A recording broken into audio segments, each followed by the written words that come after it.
Conversa de classe com Maíra Tangerino. Mentes únicas em conversas plurais.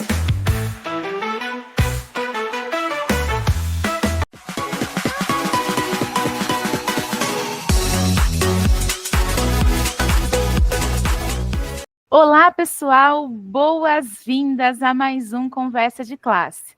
E hoje nós vamos mergulhar num tema aqui que é fundamental para quem trabalha com educação, com desenvolvimento humano e principalmente com inclusão. A gente vai falar aqui sobre análise do comportamento.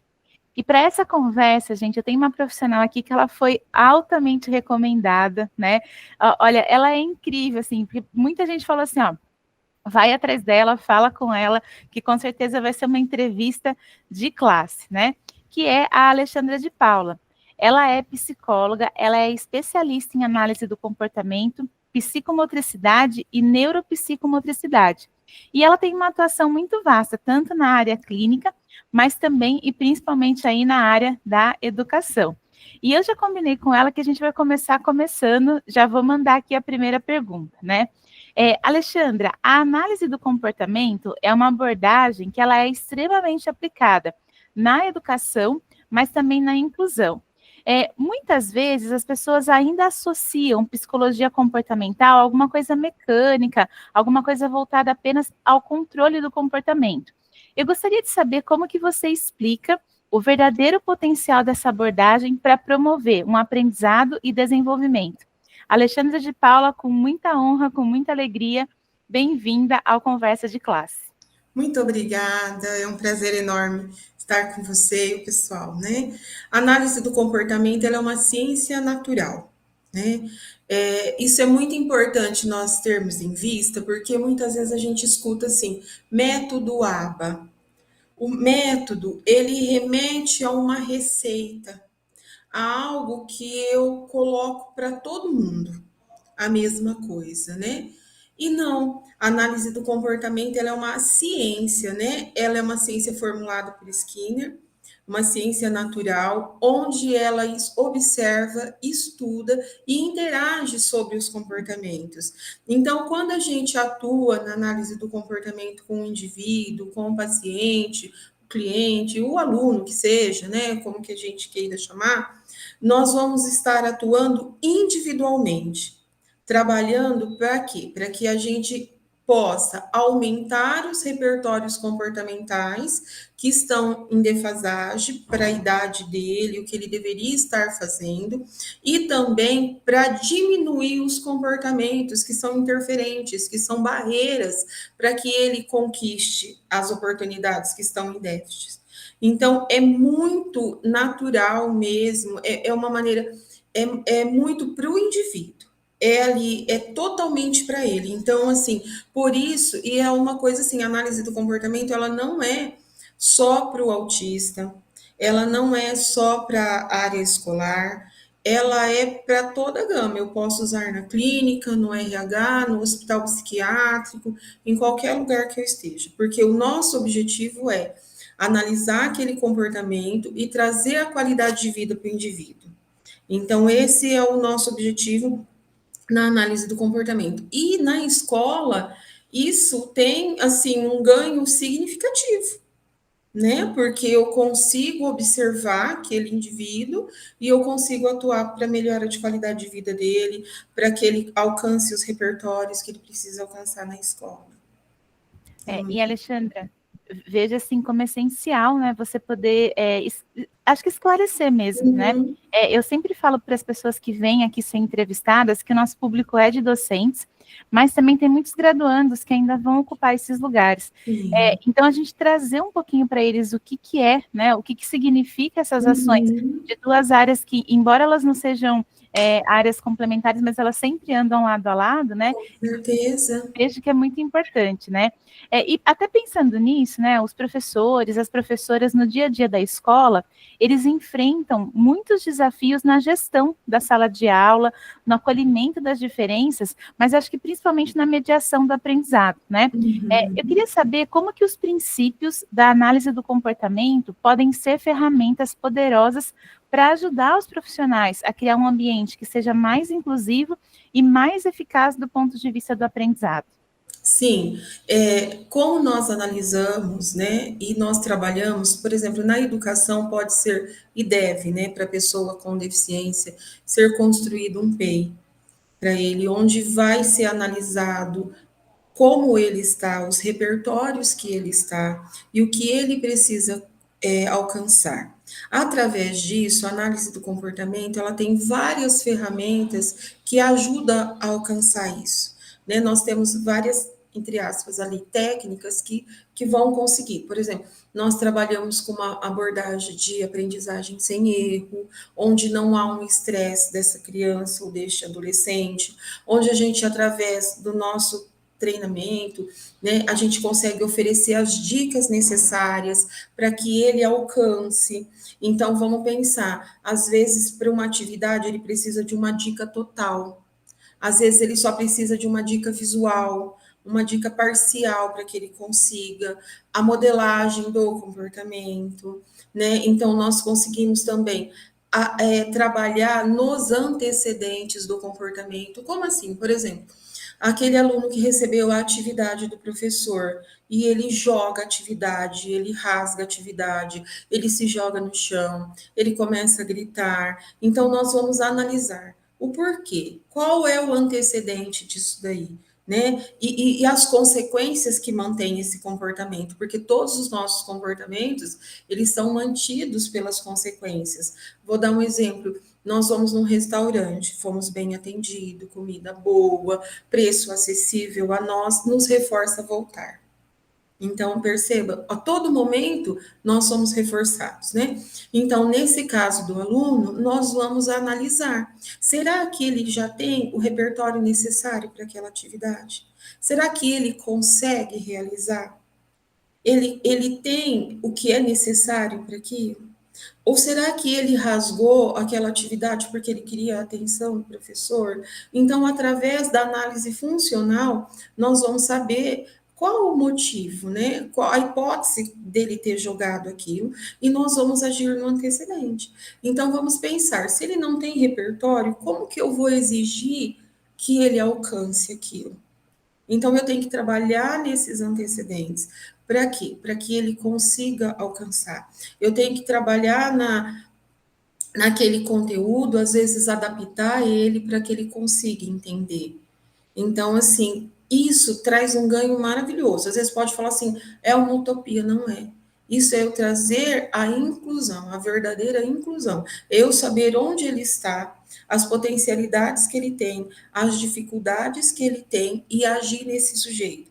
Daí ela ser individual, daí não ser um método, né? Então, na escola tem um ganho muito grande, né? Eu trabalho na formação de professores e a gente faz muito isso na prática, né?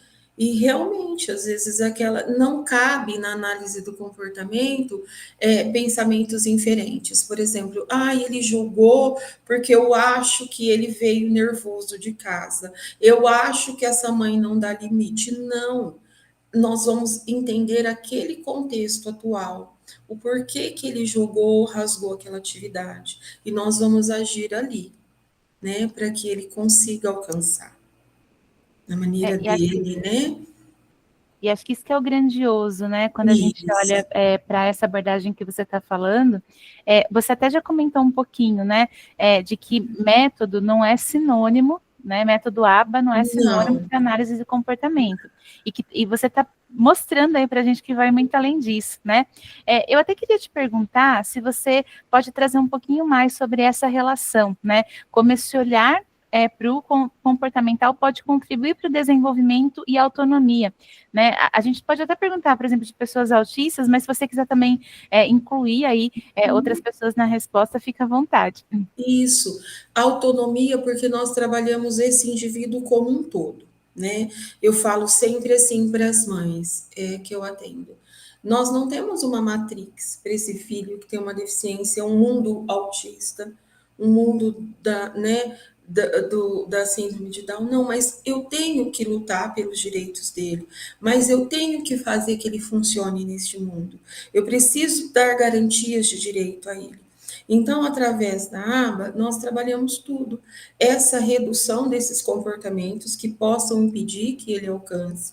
Eu posso trabalhar para que ele consiga alcançar os comportamentos que ele não tem. Então, eu trabalho a conversa, eu trabalho a resolução de problemas, eu trabalho as atividades de vida diária.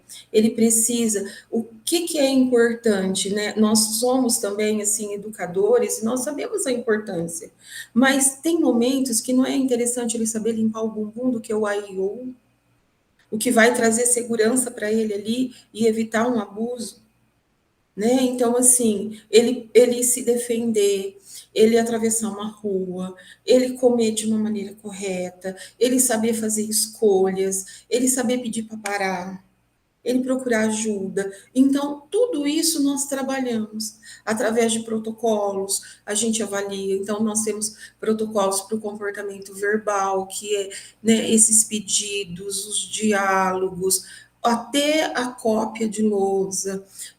Nós temos protocolos para a parte social desse indivíduo, para atividades de vida diária, para mercado de trabalho. Então, assim, é muito importante, sabe? Então, aí você vai falar assim, mas dentro de um ambiente clínico é mais fácil, tá? Mas ele não vive só na clínica. Então, o meu atendimento, ele tem que repercutir lá na escola.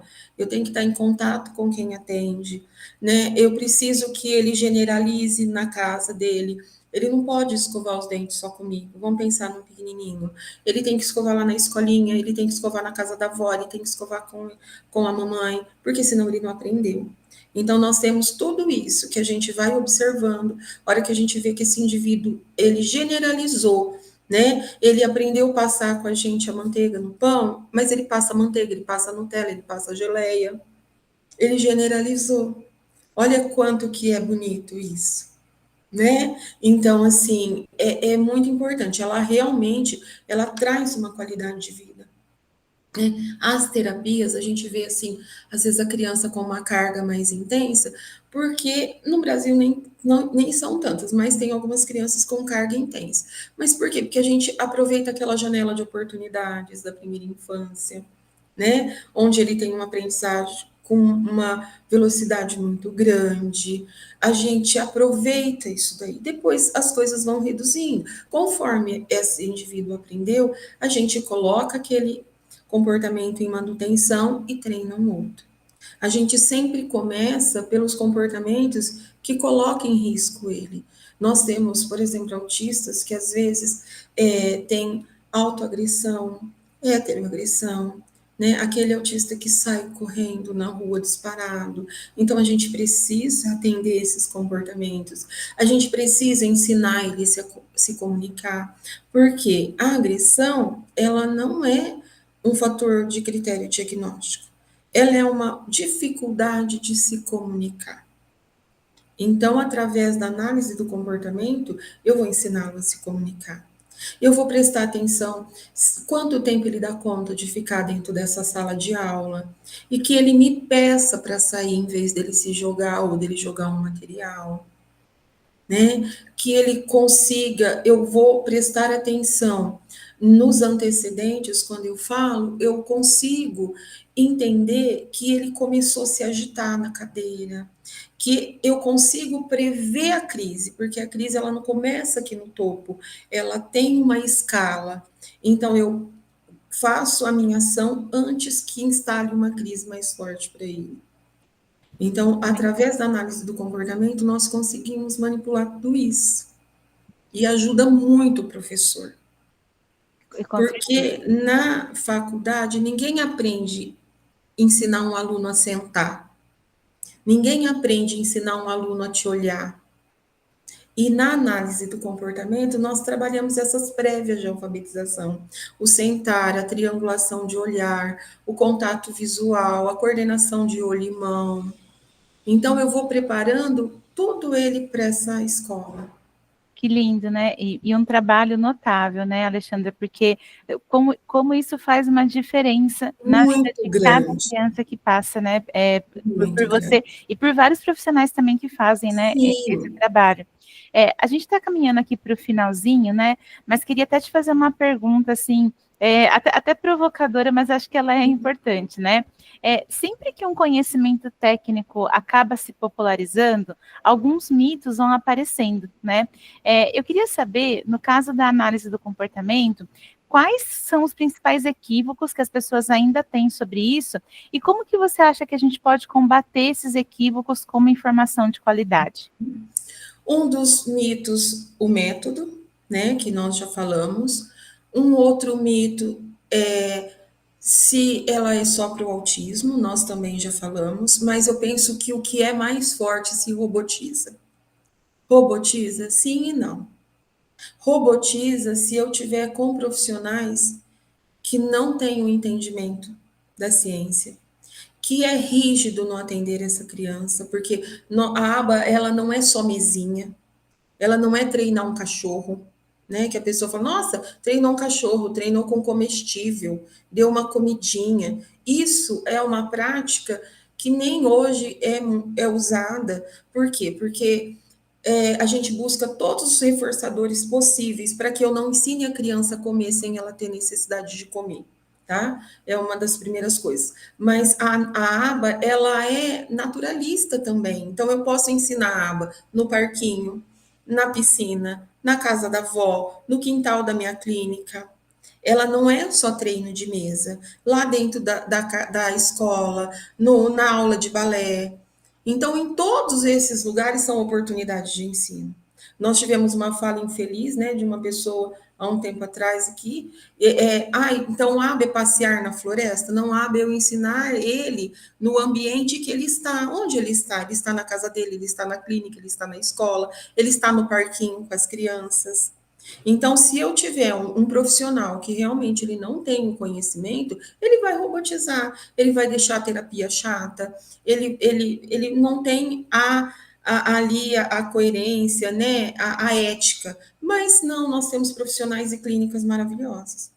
Então, a gente deve realmente, quando a gente for para uma clínica, entender qual é a sua formação, como que você trabalha. Você tem um atendimento mais rígido? Você trabalha também no natural com o meu filho? Como que eu posso fazer? O que está sendo feito? Né? Então, assim, isso é muito importante. Eu acredito. Isso é o que traz a modificação realmente de comportamentos, né? É o que traz a qualidade de vida mesmo para esse indivíduo. Perfeito, Alexandra. Que entrevista maravilhosa. Eu gostaria de te agradecer pela sua generosidade, né, pela sua disponibilidade em compartilhar um conhecimento tão precioso e tão específico, né? A gente vê no seu olhar o amor que você coloca na sua prática, tá? E eu queria saber se você quer deixar uma mensagem de finalização aqui para quem está assistindo a gente. A mensagem, eu penso que nós devemos sempre estar em constante formação, porque tanto nós na clínica, como os educadores, nós lidamos com vidas, com cérebros. A nossa atuação pode mudar todo o prognóstico de vida de alguém. E quando eu tenho uma pessoa comigo, eu estou com o amor da vida de alguém. Né? E eu falo assim, eu até me emociono. A mãe não escolheu ter um filho com deficiência, mas eu escolhi trabalhar. Então eu preciso, assim, me dedicar e dar o melhor que eu tenho. As coisas vão mudando, a gente precisa estar em constante formação. Eu penso que a análise do comportamento, ela tem que, em algum momento, entrar na grade da pedagogia, né, das faculdades, ela precisa estar presente, né, porque traz realmente uma qualidade de vida para esse indivíduo muito grande. Muito obrigada, assim, de coração. Que mensagem maravilhosa. Eu que tenho que te agradecer e com certeza quem está assistindo a gente também agradece a tua presença aqui. E pessoal, a gente se vê no próximo Conversa de Classe. Até mais.